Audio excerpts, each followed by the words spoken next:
بسم اللہ الرحمن الرحیم. السلام علیکم ویورز، کیا حال چال ہیں آپ لوگوں کے؟ امید ہے آپ لوگ خیریت سے ہوں گے. آج کی جو ہماری پریزنٹیشن کا ٹاپک ہے وہ ہے اپنے آپ اور دوسروں کے ساتھ مہربان کیسے بنیں. How to be kinder to yourself and others. آئیے دیکھتے ہیں اس کی سمری اور اس کے بعد ون بائی ون اس کے پوائنٹس.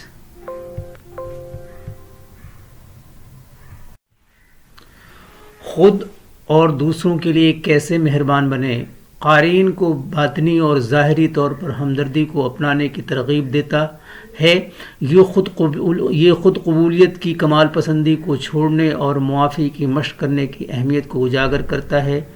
کتاب یا گائیڈ روزانہ کی بات چیت میں ہمدردی، فعال سننے اور مہربانی کے چھوٹے کاموں کی قدر پر زور دیتا ہے.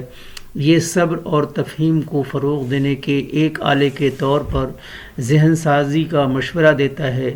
ذاتی تعلقات اور خود کی دیکھ بھال کے لیے زیادہ سوچ سمجھ کر نقطہ نظر کی حوصلہ افزائی کرتا ہے.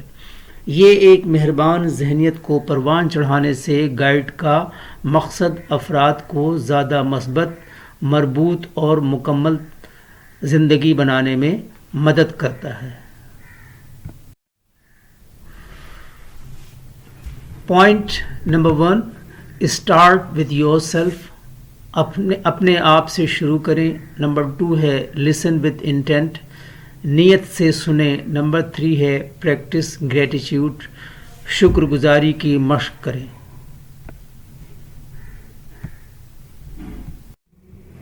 نمبر 4 ہے آفر ہیلپ فریلی، آزادانہ مدد کی پیشکش کریں.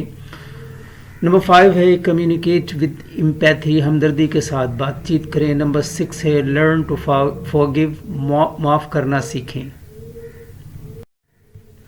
نمبر 7 ہے بی اوپن ٹو لرننگ، سیکھنے کے لیے کھلے رہیں. نمبر 8 ہے اسپرٹ پازیٹیوٹی. آج کے جو ہمارے کوٹس ہیں وہ یہ ہیں کہ درخت اپنا پھل خود نہیں کھاتے، دریا خود اپنا پانی نہیں پیتے. پتہ ہے کیوں؟ کیونکہ دوسروں کے لیے جینا ہی اصل زندگی ہے. Be kinder to yourself and then let your kindness flood the world. Thank you for watching and listening. اللہ حافظ.